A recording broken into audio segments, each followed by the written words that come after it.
Morning, guys. How's it going? So, up and coming Queensland elections, which I guess is kind of pale in comparison to the US elections happening in November, and everybody's sort of all about it. Just like I think Britain was to a certain extent after the Brexit, and they forced an election, and Boris Johnson got back in, and everyone was like, "Oh my God, the sky is falling."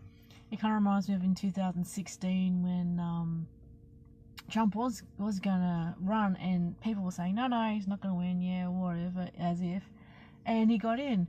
And then when he got in, I remember a whole lot of people saying, "Oh my God, they're gonna come and break down my doors and take me away and kill me, oh my God." And 4 years later, they're still there.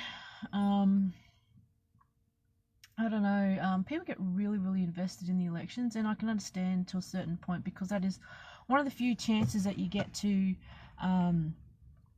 affect a large population, or have your opinion recorded on how you want, where you live, whether it's council, state, national or federal elections. It's one of the few chances you have to actually have your say in the way things are run. Now, in Australia, we have compulsory elections. In, I think, Britain and the US, they're not compulsory. And there are a whole lot of differences with the whole system. Like, basically the same as a democracy, but how they work and how it's executed is quite different. So, Queensland election, my thing is not just making it about the whole COVID thing and about, how it's going and how the premiers have handled it. I'm still big on cutting through all that, because a lot of that to me is just news and saying, hey, look what I've done lately, and not actually looking at their track record as a whole, what they've done in the past, what they haven't done in the past, what their party is about, who they are as people.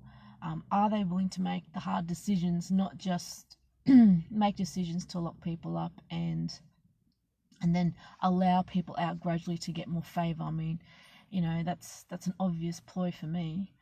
But for me, I guess, I mean, someone asked me, like, what would you have done differently? Do you think it was unreasonable? I said, no, a lot of things that happened on the outset were not unreasonable. But over time, you start to question people's motives about why they want to have things so insistently. So my thing would be, instead of just focusing on the COVID issue with regards to any elections at all, focus on their track record, what they have actually done. There's a lot of people that go, oh, well, they haven't done this, haven't done that. I said, well, there's plenty of things people haven't done, you yourself included. I mean, realistically, if you want to complain that much about it and worry and say people going to knock down your doors, run for office. Do it. Run for office. When people, particularly in the US, say, oh, there's plenty of people who have come from nothing and run for office. People keep putting up AOC as an example. I said, well, what's stopping you from running? So, and in Australia, I know that you do not have to have a degree. You just have to have a high school education. I think even grade 10 or something like that. I can't remember. Last time I looked, which was a long time ago, to actually be a politician and run in office. So you don't actually need a degree. You don't need anything like that at all to run in office. So elections, what it means to me is I get to have my say. I'm not going to waste my vote. I'm not going to make a donkey vote. I'm going to have my say and do. Basically, it's a case of choosing the best out of a bad bunch, I guess you could say. Who you think at the time will be the best. Like, who's not. I mean, I guess you can look at it as either who's not going to mess it up even more, or who's going to fix it.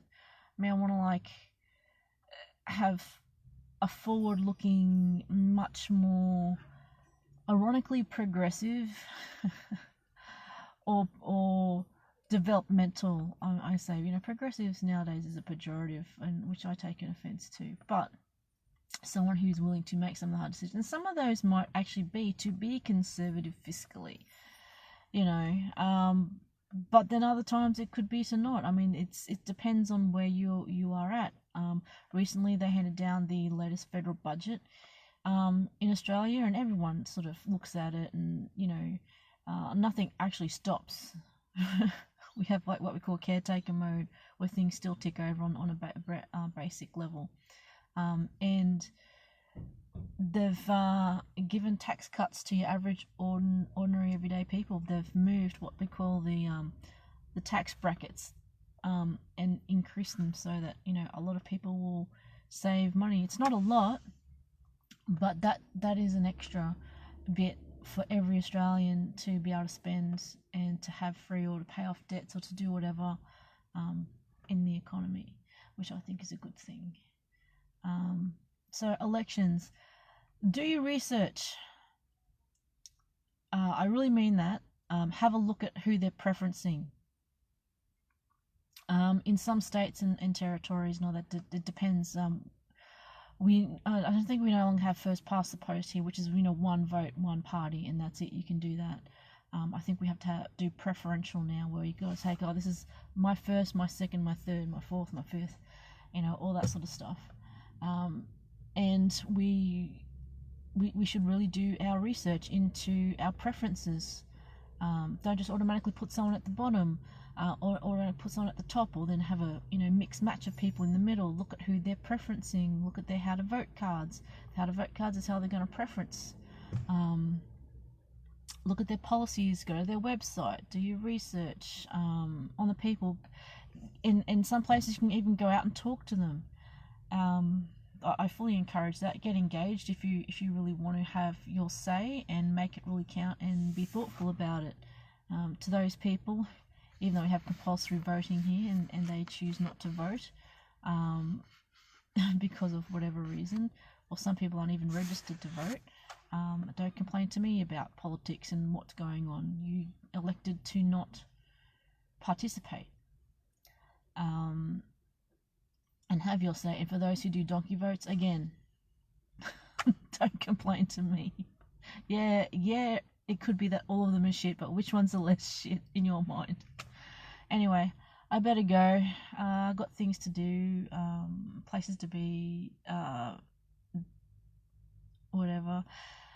Anyway, make sure when you vote and you enroll for elections, or if it's an option for you to vote, make sure you vote. Make it count. Do your research. Don't just go for all the spin. Don't go for all the media. Go to the sources. Get the opposing views. Actually look at what they have done. Look at the way they've stored things. Look at what they're putting in. Who does it take advantage of? Who does it advantage? All that sort of stuff. Okay. I'll catch you guys later. Bye.